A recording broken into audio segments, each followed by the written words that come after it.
Order! Order! You are an incorrigible delinquent at times. Behave yourself, man!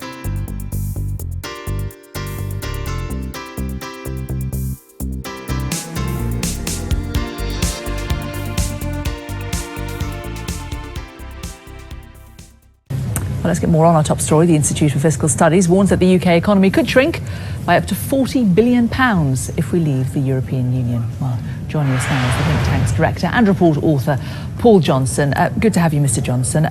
Do you consider yourself to be independent? The Leave campaign pointing out that you received around 7.4 million in euros in EU money since 2007. We are absolutely independent. It's right that we have received about 10% of our funding from something called the European Research Council over the last several years, which funds on a competitive basis the most high-quality academic research that it can find across countries not confined to the European Union, but including places like Israel, Tunisia and Norway. So there's no sense either in which our findings are linked to that money or in which we are not independent because we have done work of a high enough quality to attract money from that kind of a source. But you could see why people would think if they are responsible for 10% of your income, you might be more inclined to favour staying.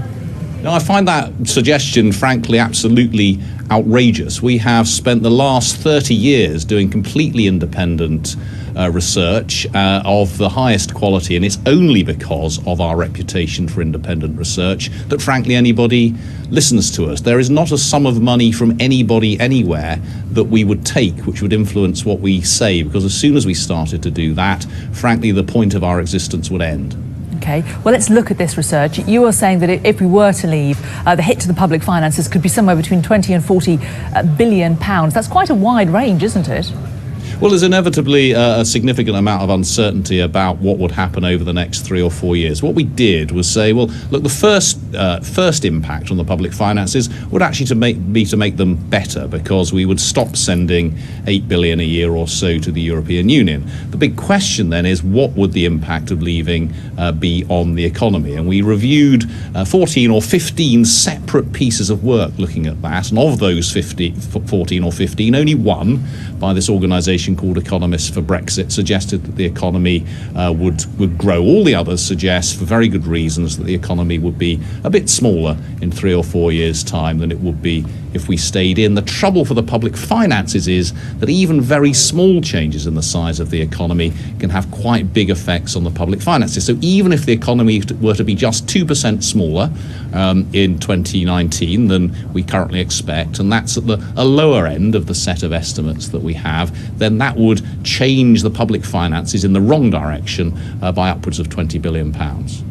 What if, though, there was a short-term fall followed by an increase in GDP?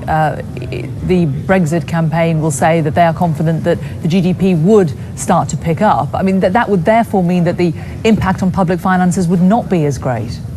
Well, again, so you're right. There are two different things. There's the short run and the long run. And if you look at what's happening would be like to happen over the next 2 or 3 years, that will be that will be largely driven by uncertainty in the economy, which would probably lead to a reduction in investment and a reduction in consumption. Over the longer run, what matters is what happens to trade and to foreign direct investment particularly.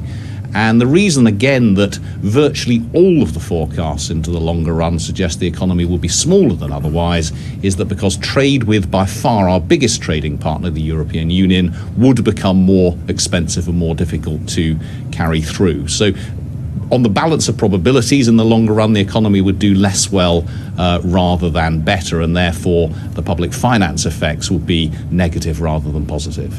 But of course, our campaigners say that you are modelling that on the current status quo, where we do have Europe as our biggest trading partner. They would argue that if we were free of Europe, we could have bigger trading partners with countries like India, like the USA. It would be a different model.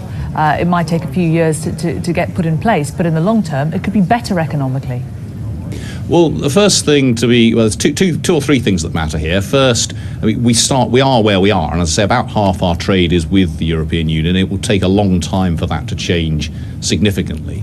Secondly, the EU already has free trade agreements with upwards of 30 other countries, which we would have to renegotiate, and it is very close to reaching agreements with a number of other countries. And of course, these things do take an awfully long time to achieve. So again, one can't be sure about where the future lies, but there are very good underlying economic reasons why there is close to a consensus about the likely long-run impacts. I mean, you say we can't be sure of the future. I mean, there is every possibility, isn't there, that if we stay in the EU, that something could happen that could have an equal economic impact as a result of us staying? Well, staying in the EU is about moving forward with the status quo at the moment. Clearly, there are a bunch of things that could happen to European economies which would be bad for us. Now, of course, they will be bad for us whether we were in the EU or outside if we were trading with them. Of course, we are not part of the euro. We are not part of the Schengen agreement in terms of free movement of people in that sense. So we are to some extent insulated from what goes on in the rest of the EU, whether we are in or out. But we are also going to be impacted by what happens in the rest of the EU, whether we are in or out. And if something bad happens in the EU, that will be bad for us whether we're inside it or whether we're outside it. Okay, good to talk to you. Paul Johnson, the IFS Director. Thank you. Thank you. John Redwood from the Vote Leave campaign joins us now from Westminster to talk about this. Good morning to you, Mr. Redwood. Good morning. Now, this is the latest in a long line of reports claiming that the economy would be badly hit by a Brexit. You've got the Bank of England, the Treasury, the IMF, and now the IFS. It's almost a near consensus that leaving the EU would be bad for the UK economy. Well, this piece of research, of course, just draws on one of the other gloomy forecasts. They review a whole range of forecasts, including the economists for Brexit and the Open Europe ones, which say we'd be better off out of the European Union. They choose to highlight one of the gloomy ones. But there is some good news in the IFS report for Vote Leave, because they at last, amongst all these forecasters, agree with us that when we get to spend our own money, all that money we have to send to the European Union and don't get back, we'll be able to create jobs and services and incomes here in Britain. And so that will actually provide a boost to the economy. And how much credence do you give to the IFS report that's out today? They are a think tank seen as independent and widely respected, but 11% of their funding actually comes from the EU. Yes, they get funding from European institutions, and this particular piece of work, which is funded by the Economic and Social Research Council, has on it the UK in a changing Europe logo, so we know where they're coming from. But I'm quite happy to engage with them on the merits and demerits of what they're saying. And as I say, at least they acknowledge that there will be a decent boost to our economy from spending our own money, so that actually means less austerity. They then pick up this other report, which says there's going to be a big drop in the pound and a big increase in interest rates for no apparently good reason. And of course, if you put in those kind of assumptions, you end up a bit worse off than if you didn't put in those assumptions. But I think the pound and interest rates will be more determined by what happens in America, what happens in China, than it will be by whether we decide to leave the EU or not. And I cannot see why, once we get that extra money to spend and that extra prosperity on the back of that, the pound should be particularly weak or interest rates should have to go up. The economy is becoming a rather powerful argument. A few weeks ago it was all about migration, but there is a lot of focus by in-campaigners on the economy, and that is now appearing to lead the agenda when it comes to this debate. And the reason this is proving a powerful argument for them is because it hits people in the pocket. One of the headlines to come out is that people's mortgages would go up if we were to leave the EU. And it does appear that the out-campaigners don't have any hard figures to hit back with when it comes to economics. Well, because we're being honest, these are all forecasts about what might happen over the next 5 or 10 years from people who've got their forecasts horribly wrong in the past. These establishment forecasters didn't spot the great recession of 2008. They didn't understand how the European exchange rate mechanism would do terrible damage to our economy, and they never really apologised for that. On the Vote Leave side, we're not going to give you a set of false forecasts of what the economy will look like in 2030 in the way the Treasury does, but we're very sure that the negative things they put in are just overdone and extremely unlikely. You're saying they're negative, but are you then saying they're dishonest?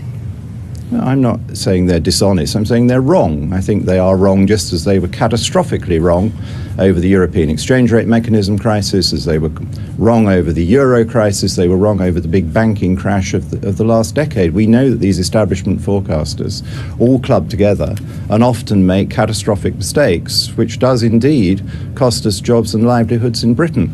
If we leave the EU, I think we will be better off because we'll spend our own money on our own priorities. We'll get rid of some of the austerity more quickly.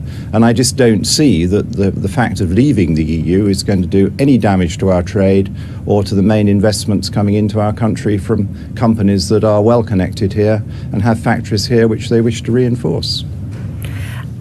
How are you going to get migration back on the agenda? Because it does appear that migration, the refugee crisis, that is your strongest card when it comes to winning this EU referendum. How are you going to get that back in the spotlight over the next 4 weeks before the vote? Well, I mean, it's very kind of you to mention it because you're doing just that. I think it's out there. I think migration is on the ballot paper as well as economic prospects. And on both, I think the Vote Leave has the better story to tell. We think we're going to be better off. And we think we're going to have fairer migration because once we control our own borders and make our own decisions, we will decide who to invite in. And at the moment, our immigration is very unfair because we have to have much tougher controls on the rest of the world than we're allowed to place on the European Union. Whereas what we want to do is to attract the people of talent and commitment to this country that we would like to see. I mean, it's nice to be accused of being kind in this debate because obviously the other argument is often centred at us when we come into this debate. We are impartial. Do you think the Prime Minister should be taking part in head-to-head TV debates? He's avoiding that at the moment. Do you think he should entertain that idea? Yes, I think it'd be much better if he did a head-to-head debate with a senior representative for Vote Leave, and I think it's quite wrong that television should allow the Remain side to determine who should be the spokesman on the Leave side. I think just as the Remain side choose quite often to have the Prime Minister as their spokesman, we should be able to choose who represents us. OK, John Redwood from the Vote Leave campaign, thank you very much for speaking to us here on Sunrise this morning.